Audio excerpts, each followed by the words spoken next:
Welcome to Sew Very Easy. My name is Laura, and today let's make a quick and easy child's quilt. And this quilt, well, it's going to hold a lot of memories for them, and they'll remember every color that's put on. And let's start with a quilt panel that the child can color. Now this panel is from Susie B's, and as you can see, there's no color in it at all. It is a big coloring page. It's made to be colored on. And I'm going to use some fabric markers, and these are designed to color right on top of fabric. And these are from Marvy. I'm going to start with some long strips. They're 2.5 inches wide. Now this is the fabric lineup that matches the panel. And for each strip that I've cut, I want a fabric that's going to read as a white. Now this is white with a little gray swirl on it, but it's going to work just fine. So for each strip, I'm going to need a strip of white. I'm going to use this black and white polka dot, and it is the match for the background. That way I can blend everything together. We're going to take each strip and sew it onto a white strip. When all the strips have been sewn together, you can take the white and press it towards the darker sides. When the entire width of fabrics have been pressed, we're going to cut them into 5.5 inch segments. Straighten up the one end and cut 5.5 inches. You will be able to get 7 of these segments from that long width of fabric. With all the strips cut up, we're going to sew them back together. Now you can actually choose a pattern, or you can do them random. They need to be sewn together along the long seam. So you're going to have a white color all the way. We're going to need to turn these into borders. For the short side, we're going to need 11 of these strips sewn together. And because these were sewn in pairs, you will need to remove one end. And that will give you 11 strips. The 11 pieces are going to equal 22.5 inches. For the two long sides, we need 20 of these strips sewn together, and that's going to equal 40.5 inches. The border is going to have a big cornerstone, and this is a 5.5 inch square, which matches the 5.5 inch pieces. Now, if you want, you can leave them this way, or you can add little cornerstones. If you have any strips left of 2.5 inches, cut them into 2.5 inch squares. On the back of the 2.5 inch squares, draw a line from corner to corner.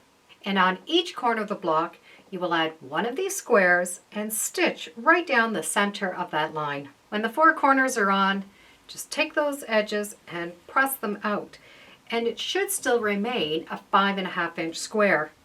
You can then trim off these little points.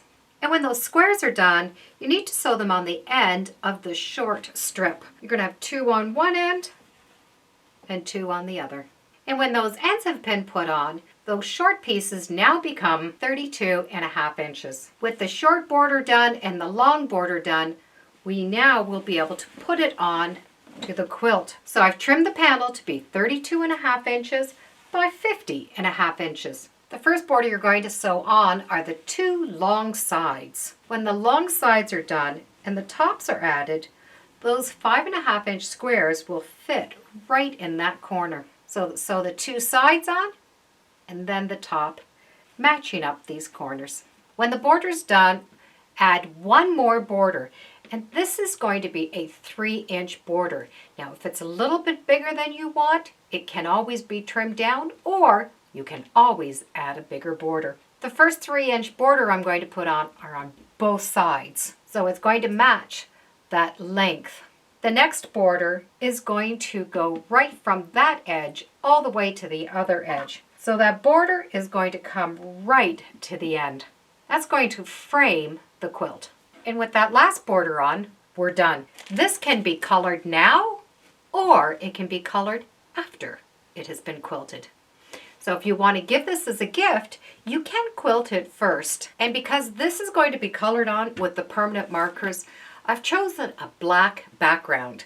And the reason is that way if they hold the marker too long and it comes through, it won't matter. You're not going to see it on the back. Having all these nice big white spots available, their friends are going to be able to put their names and draw pictures along with coloring the inside picture. To quilt it, I just did a very simple stitch, which are these letter C's. I'll put a link in the description to a video that'll show you how I've done this quilting. And this is a fun project for a birthday, a special occasion, or just a reason to hold on to some memories. Now to color with this, you're going to take those markers and just have them color like they would normally. And before you put that in the washer, just iron it a little bit, and that heat is just going to help set the colors a little bit. You don't have to, but it's fine to iron that quilt. Wash it in some cold water and you're set to go.